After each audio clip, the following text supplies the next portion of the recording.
L-irwol tan-nisa nbidel bil-bosta minn ġenerazzjoni għall-oħra u mkien madna nisimgħu li post il-mara huwa d-dar. Iżda din it-trasformazzjoni ma saritx mill-lum għall-għada u kellha tieħu proċess twil anke f'pajjiżna. Kien propju dan is-sentiment li qasmu rappreżentanti n-nisa mill-korpi dixxiplinarji ta' Malta waqt li kellhom mal-Ministru tal-Intern u s-Sigurtà Carmelo Abela. Esperjenzi varji li meta tismagħhom titbissem iżda jiġdu verament kemm kien differenti l-irwol tal-mara tul iż-żminijiet. Josephine Gauci, ex-pulizija li damet isservi fil-korp 38 sena, tajt li fil-bidu tal-karriera tagħha għas kienet mura xogħol bl-uniformi għax dan kien forma ta' disprezz li tkun mara u pulizija. Fil-bidu li tħalt, aħna konna 18 nisa meta tħanna, aħna tħanna 5 Ġun ta' 78.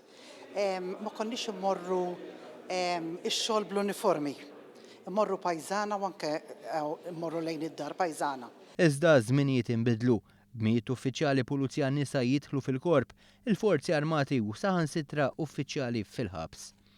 L-irwol tal-mara nbidel tant li qed jingħataw karigi importanti ħafna u ta' responsabilità, kif spjegat Carmen Borch, Manager Officer fil-Faċilità Korrettiva ta' Kordin.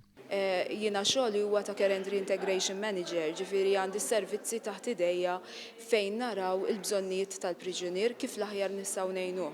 U qed nagħmlu żviluppi biex l-affarijiet dejjem jittiebu, kif l-aħjar ngħinuh priġunier biex jekk jista' jkun ma jerġax jidħol ġewwa l-ħabs. Staqsejna jekk tgħinx li tkun mara f'dawn il-karigi. F'ċertu sitwazzjonijiet tgħinek, f'oħrajn ovvjament it's not that easy, imma ovvjament tipprova mill-aħjar li tista'. Intant illum il-ġurnata żdiedet l-ugwaljanza bejn is-sessi kemm fejn jidħlu drittijiet u pagi u fil-fatt Malta għandha t-tieni l-inqas distak fil-pagi bejn l-irġiel u n-nisa madwar l-Unjoni Ewropea.